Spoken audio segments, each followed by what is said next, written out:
So we are so excited, and Carly, thank you. I can't even thank you enough for opening up this conversation and reaching out. These children are so excited, as am I, to have you. So Carly reached out to me and we started planning this amazing benevolent gesture of yours to come on and chat with our kids. As you know, these are members of the Broadway national tour of Fiddler on the Roof, a show that maybe some of us have heard of and know a thing or 19 about. And so to tell you, our guests, a little bit about our lives, kiddos, I was just telling them that there were 72 of us cast in the show, and they went, oh, they informed me they had 33, Ruthy, is that what you said? Correct. Their tour. So, that's a lot. And so I was explaining to them that these are our oldest performers of our Performing Arts Center. These are our rising current 6th through 12th grade students. And so we held auditions in January, and we had actually 2 shows. We also did Putnam County Spelling Bee with a smaller group. Beloved. I mean, with Fiddler, it was like such a beautiful season. And so 72 of these amazing children were cast in Fiddler, and we started rehearsing in our tiny black box theater in our facility, and everything was going swimmingly, and we were right on schedule. And then on March 13th, we were told, like, tweet, everybody go home. And we were like, oh, it'll just be 2 weeks, we'll be fine. So we started rehearsing virtually, which was a quick pivot, to use the sort of like very common term these days. And so these incredible children and this phenomenal team, my music director, Dakota, my colleagues, we figured out, how are we doing this virtually? We did, and then we found out we actually were not going to be able to perform live. So we're so excited to be able to talk about Fiddler on the Roof the way it's supposed to be done. So I thought, if you don't mind, if you would just introduce yourself, maybe tell us just a little bit about you, your background. The kids sent me some questions. Everybody was so curious about sort of your journey. How did you get here today / a couple years ago in this national tour? And then if you don't mind doing that, then we can open up questions. And my friends on Hidden Video, if a new question pops into your brain, just write it down, because I won't have access to the one that you just thought of. So I think that's what we'll do. So if it's okay, we'll go, you're not in the same order that I'm in. So I'm gonna turn it over to you, sisters, and let you do your thing. I'll start. Yes. I am Ruthy. I play the role of Hodel. And I am originally from Los Angeles, California, which is where I am right now. And I started acting, singing, dancing, whatnot, probably right away, I would say. It's funny, I just did a seminar and they were asking us to imagine what we wanted to be when we grew up as kids. And I feel like as I wrote them down, it was always like actor, movie star, performer, same. But I feel like the inciting incident for me was when in 3rd grade, we did an educational musical called The Mighty Trash Avengers Save the Planet Earth. And I played a Brussels sprout, and that was it. I was in. I had leaves painted all over my face. I was super thrilled about it. And that was kind of, the music director pulled my mom aside and said, you need to put her in voice lessons. And that was kind of, I would say, like the jump starting of my career. But the big stuff is that I went to NYU Tisch School of the Arts, and I was in a concentration of musical theater, and I also did screen acting there, and I also got a minor in producing, and I was almost a child psychology minor, but I did not want to take the hard class. A lot on your plate. Yeah, it was a lot of work. And post-grad, I was in a movie, and I wrote and created my own web series, and I did a regional production of Diary of Anne Frank. And I started the tour on opening date with the first year. So by the end, we total had done 492 performances of Fiddler on the Roof. I think I only did 481, but that's a lot. And say like I did 100 and like all but like 11. yeah, we did a lot. And I'm sure that there'll be questions about the audition process, which I'm sure all of us can go into great depths of. But that's me. Oh, I'm also a teaching artist. I teach musical theater to children, which is the highlight of my life. So. Amazing. We love those. Thank you, Ruthy. Okay, who wants to go next? All right, I'm Noa, and I play Chava. I'm originally from San Antonio, Texas. I didn't start doing theater until I was in high school. I grew up playing classical piano and thought I wanted to do that for a while. And then I was bitten by the theater bug in high school. My first musical was Little Shop of Horrors, and I played Audrey. And I went to school in Cleveland, Ohio. I went to Baldwin Wallace University, which is a music conservatory. So I have a Bachelor of Music in Musical Theater. I also had awesome opportunities during college to study abroad. So I've studied a little bit in London, a little bit in Denmark, which were incredible experiences. And I graduated last year in 2019 in May. And I moved straight to New York and was lucky enough to get cast in this amazing show. And I went out with the second year. We opened in late August. And we actually opened in Fort Worth, Texas, which is near where I'm from. So I got to have a lot of family there, which was great. Yeah. And so Fiddler was my first professional gig after graduating college. So yeah, here we are. Which is how it goes for everyone, guys. It's exactly how it works. And you just walk into New York and you're like, a national tour? Well, of course I will. Oh my goodness. It was a surprise. It's phenomenal that it did happen that way for you. Yeah. The inside joke of like, you're waiting tables for a very long time. Yes, absolutely. But I'm sure the kids will ask you a little more about that. Yeah. Thank you, Noa. Yeah. Hi, everybody. My name's Emma. I played Shprintze. And I'm from New Jersey, which is also where I am now. I grew up doing theater.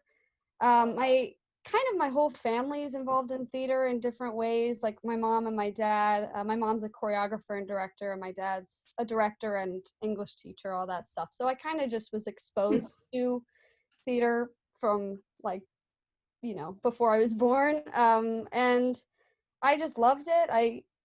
My first show was The Wizard of Oz in a small black box off of my dance studio, and I was a munchkin. Yes. And I went to NYU, Tisch.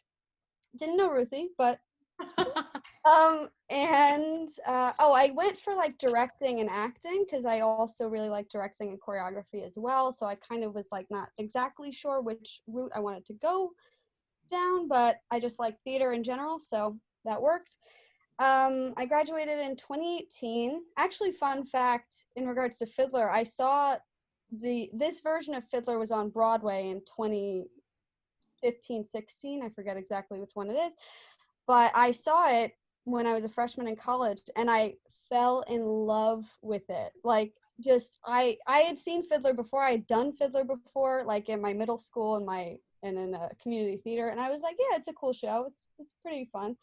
And I saw this actual production of it on Broadway, and I just was like, this is what theater is. And this is what it can do. I saw it 4 times. I was just I was like a fangirl of this production that I ended up being in, which was really cool. Yeah, and I graduated Tisch. I also kind of worked at a talent agency as well, and like I interned at a casting agency.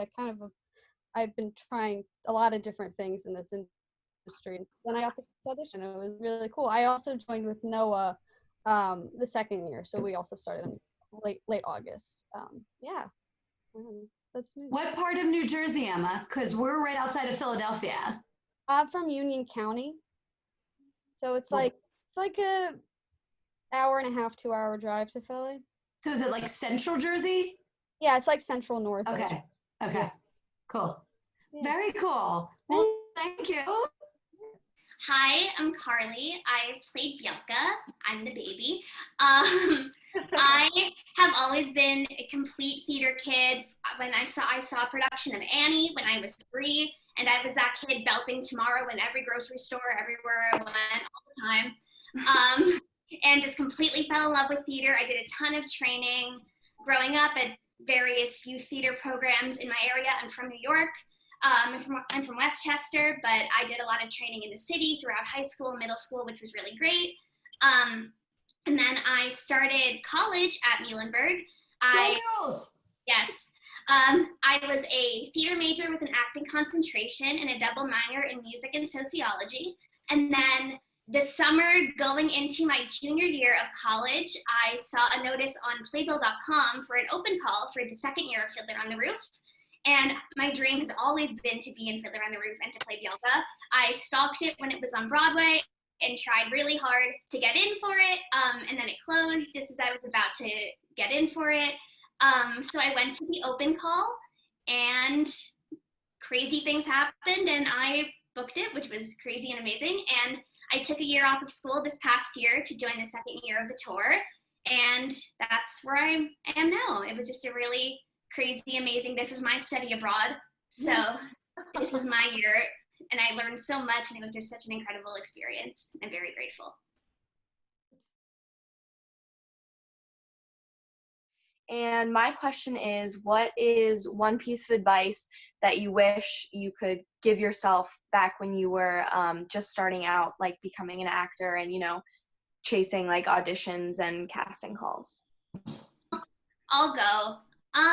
I think just to put yourself out there as much as possible because you never know what's going to happen. It's a really tough industry to be in for sure. And just to not give up, as cliche as that sounds, I think that just as long as you just continue to put yourself out there and you're going to hear a lot of no's and that can be really hard, but not to get too discouraged with yourself and just believe that you bring something special to the table and no one else is exactly like you. I always found and continue to find, but especially when I was first starting out in theater, I always found that these really amazing moments of learning and improvement would almost always happen to me right after I experienced like a low point. So doing something that made me feel embarrassed or uncomfortable or that I knew I wasn't great at. Always following those sort of, lower moments, right afterwards would come a big discovery or a big improvement. So I think I would want to tell my younger self to not be afraid of feeling silly or feeling embarrassed or doing something that maybe wasn't your best work because you're still going to learn from all of those moments. And that was really important to me.